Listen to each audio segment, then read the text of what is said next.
Hello. In this video, I will be showing you some contrapposto sculptures as well as explaining what contrapposto is in sculptures. So, in ancient Greece, they first began making sculptures and they did not have their skills and techniques as later on, and it was because they were just first starting out. And their statues were very stiff, they did not look natural. However, upon building their techniques and their skills and just honing in how to do it, they started making them have a very natural look by having a weight shift to them, which is also another term for contrapposto. Or maybe you've heard of S-curve. All of these three are terms that are used to talk about the weight shift and natural look of the sculpture. And so with the use of weight shift, sculptors were able to make their sculpture look extremely realistic. On top of having a very realistic build for the sculpture's body, they also have a very natural stance, and that's really what seals the deal to make sure that these sculptures look like they're a natural human, however just trapped in a firm material. And I have two examples of this, two examples of contrapposto sculptures to show just the true beauty of them.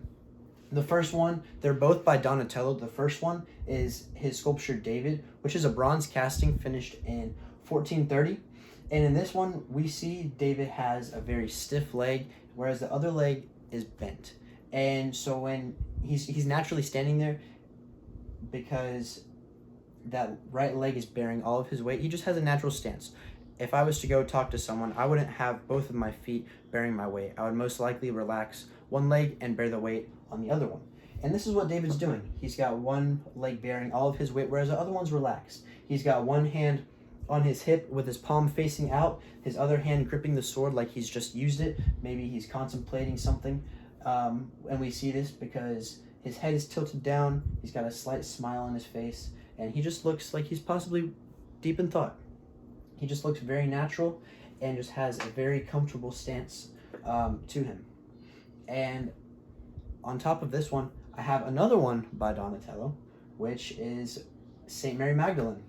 This one was finished about 27 years later after David. And this one is made out of wood, whereas the other one was made out of bronze.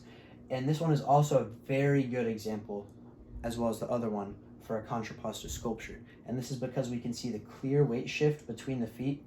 The left leg in this one is very stiff and looks to appears to hold all the weight, whereas the right leg is bent. We see that the knee is poking out more, and it looks like as though it's relaxed. It's positioned up a tiny bit higher than the left one, and also her hands. Her hands are brought in close to her chest, like she's possibly praying.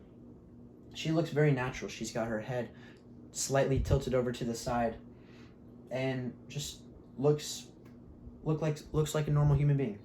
I have another angle of this sculpture to show the bend in the knee because it's kind of hard to see in the other one. And so this one we can clearly see that left leg is very stiff.